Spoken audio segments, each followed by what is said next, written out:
सोचिए, इस धरती पर अरबों प्रजातियां हैं, लेकिन सिर्फ एक ऐसी प्रजाति है जिसने आसमान में तारे देखे, बड़े बड़े शहर बना दिए और ये सवाल पूछा कि हम हैं कौन।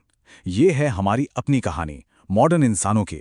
तो चलिए समय में पीछे चलते हैं और हमारे विकास की इस जबरदस्त कहानी को समझते हैं। तो सबसे बड़ा सवाल, क्या हमेशा से ऐसा ही था? मतलब, क्या हम हमेशा से अकेले थे? बिल्कुल नहीं। एक वक्त था जब इस धरती पर इंसानों की कई अलग अलग प्रजातियां एक साथ रहती थीं। तो फिर हुआ क्या? ऐसा क्या हुआ कि आज सिर्फ हम, यानी होमो सेपियंस ही बचे हैं? यही वो मिस्ट्री है जिसे आज हम सुलझाने की कोशिश करेंगे। तो हमारी कहानी शुरू होती है एक ऐसे फैक्ट से जो शायद चौंका दे। पता है, हमारे और हमारे सबसे करीबी लिविंग रिलेटिव यानी चिंपैंजी, हमारे बीच करीब करीब 99% डीएनए बिल्कुल एक जैसा है। सोचिए, ये सिर्फ एक नंबर नहीं है, ये इस बात का पक्का सबूत है कि हम सब एक ही बड़े प्राइमेट परिवार का हिस्सा हैं।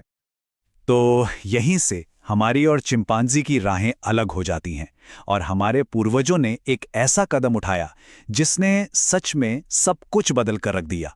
और ये कोई छोटा मोटा चेंज नहीं था, ये हमारे इंसान बनने के सफर का पहला और सबसे सबसे जरूरी कदम था। चलिए जरा कल्पना करते हैं, हम जा रहे हैं लगभग 70 लाख साल पीछे, अफ्रीका के घने जंगलों में। यहाँ एवोल्यूशन की ट्री की एक डाली दो हिस्सों में बढ़ जाती है।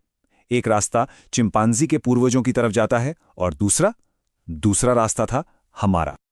हाँ, पर एक मिनट, दो पैरों पर चलना ये कोई स्विच ऑन करने जैसा नहीं था। ये तो लाखों साल तक चलने वाला एक बहुत ही धीमा प्रोसेस था।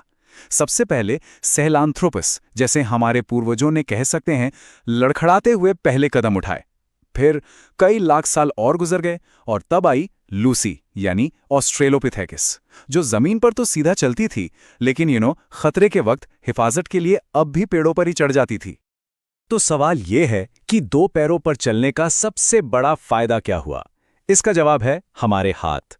अब हाथ चलने के काम से आजाद थे, और आजाद हाथ मतलब दुनिया को छूने, चीजों को पकड़ने और उसे बदलने की आजादी।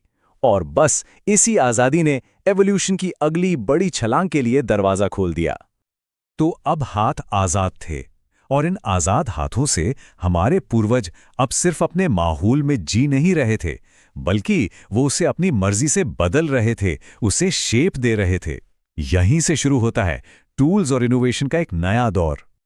और यहीं पे एंट्री होती है हमारे अपने जीनस यानी होमो की। करीब 25 लाख साल पहले होमो हैबिलिस, जिसे हैंडीमैन भी कहते हैं, उसने कुछ ऐसा किया जो पहले कभी नहीं हुआ था। उसने पत्थर के औजार बनाए, और देखिए ये कैसे जुड़ा है। औजारों से मिला बेहतर खाना, बेहतर खाने से मिला बेहतर पोषण, और बेहतर पोषण से दिमाग का साइज बड़ा होने लगा। फिर आए होमो इरेक्टस। ये थे हमारे पूर्वजों में पहले असली एक्सप्लोरर। ये लोग सिर्फ अफ्रीका में ही नहीं टिके रहे, नहीं, ये वहां से बाहर निकले और पूरी दुनिया में फैल गए, एशिया से लेकर यूरोप तक। इतना ही नहीं, इन्होंने आग को कंट्रोल करना सीखा और ग्रुप्स में मिलकर शिकार करना शुरू किया। एक तरह से ये हमारे इस प्लैनेट पर छा जाने की शुरुआत थी। अब जरा एक ऐसी दुनिया के बारे में सोचिए जो इंसानों से तो भरी थी, पर वो इंसान हम जैसे नहीं थे। उस दुनिया में निएंडरथल थे, होमो इरेक्टस थे, और भी कई सारी इंसानी प्रजातियां सब एक ही वक्त पर मौजूद थीं। और इसी भीड़भाड़ वाली दुनिया में स्टेज पर एंट्री होती है हमारी अपनी स्पीशीज की।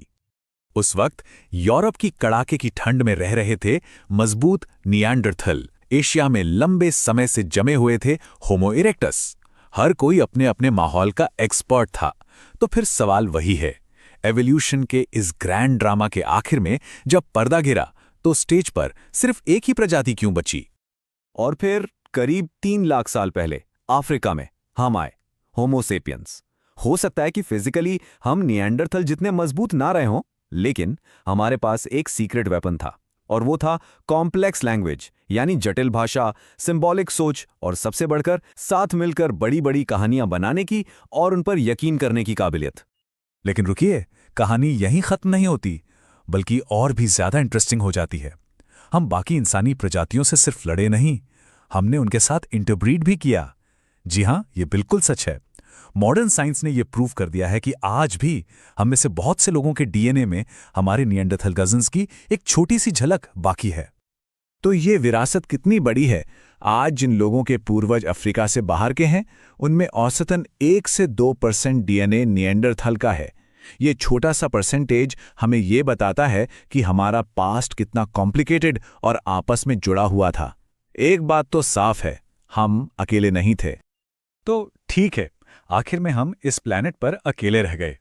पर क्या इसका मतलब ये है कि हमारी एवोल्यूशनरी जर्नी खत्म हो गई है? अगर ऐसा लगता है कि एवोल्यूशन सिर्फ पास्ट की बात है, तो ये सोच सही नहीं है। हमारी कहानी अभी भी लिखी जा रही है। यकीन मानिए, एवोल्यूशन आज इसी वक्त हमारे चारों तरफ हो रहा है। देखिए, जिन कल्चर्स में डेयरी फार्मिंग शुरू हुई, वहां लोगों में दूध पचाने की एबिलिटी डेवलप हो गई। जिन इलाकों में मलेरिया का खतरा था, वहां उस बीमारी से लड़ने वाले जीन्स फैल गए। हमारी बायोलॉजी लगातार उस दुनिया के हिसाब से खुद को बदल रही है जो हमने बनाई है। तो इंसान का विकास कोई ऐसी किताब नहीं है जिसका आखिरी पन्ना लिखा जा चुका हो। नहीं, ये एक लगातार चलने वाली कहानी है।